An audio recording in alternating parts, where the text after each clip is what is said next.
নমস্কাৰ।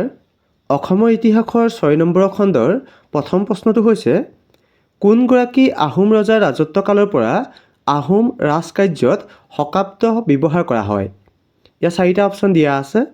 এ Sukaphaa, B Sudangphaa, C চুহুংমুং আৰু D দিয়া আছে চুকলেনমুং। এই 4টা অপশ্যনৰ ভিতৰত শুদ্ধ উত্তৰ কোনটো হ'ব? ইয়াতে শুদ্ধ উত্তৰটো হ'ব অপশ্যন চি চুহুংমুং। চুহুংমুঙৰ ৰাজত্বকালৰ পৰা আহোম ৰাজকাৰ্যত শকাব্দ ব্যৱহাৰ কৰা হয়। অসমত সংকলিত হোৱা মধ্যযুগীয় গ্ৰন্থ দুখনৰ নাম কি? ইয়াৰ 4টা অপশ্যন দিয়া আছে। এ দিয়া আছে কালিকা পুৰাণ আৰু যোগিনীতন্ত্ৰ, বি দিয়া আছে ৰামায়ণ আৰু গুণমালা, চি দিয়া আছে কীৰ্তন আৰু দশম, ডি দিয়া আছে ঘোষা আৰু ৰত্নাৱলী। এই 4টা অপশ্যনৰ ভিতৰত শুদ্ধ উত্তৰ কোনটো হ'ব?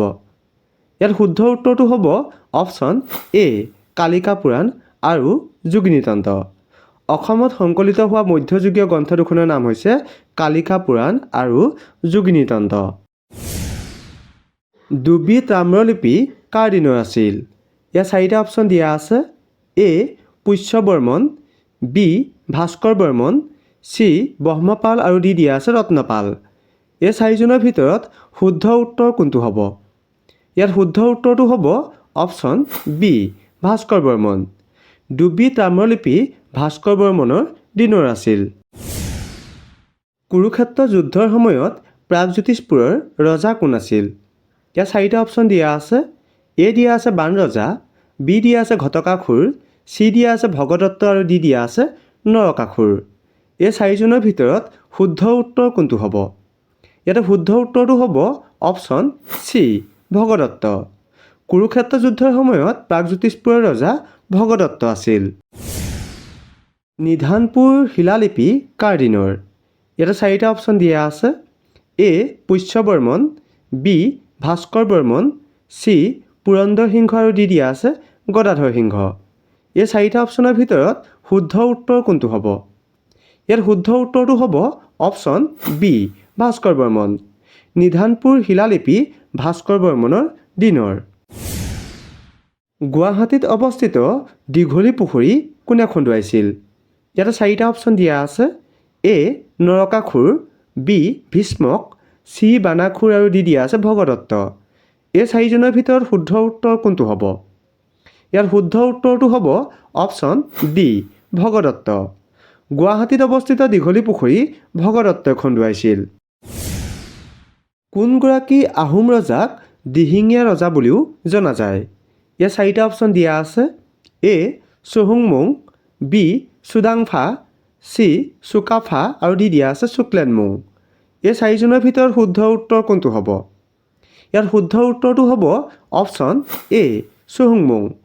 চুহুংমুঙক দিহিঙীয়া ৰজা বুলি জনা যায়।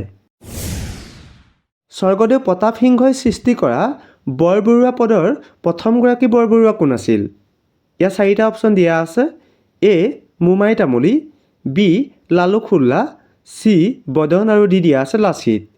এই 4জনৰ ভিতৰত শুদ্ধ উত্তৰ কোনটো হ'ব? ইয়াতে শুদ্ধ উত্তৰটো হ'ব অপশ্যন এ মোমাই তামুলী বৰবৰুৱা।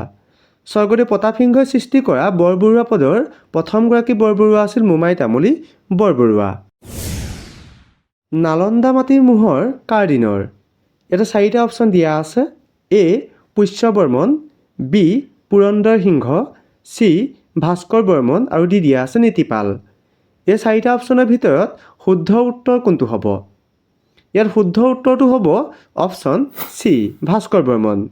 নালন্দা মাটিৰ মোহৰ ভাস্কৰ বৰ্মনৰ দিনৰ। এইটো খণ্ডত আপোনালোকলৈ আগবঢ়োৱা প্ৰশ্নটো হৈছে ভগদত্তৰ জীয়েকৰ নাম কি আছিল? ইয়াত 4টা অপশ্যন দিয়া আছে। এ দিয়া আছে দ্ৰুপদী, বি দিয়া আছে ৰাধা, চি দিয়া আছে ভানুমতী আৰু ডি দিয়া আছে ৰুক্মিণী।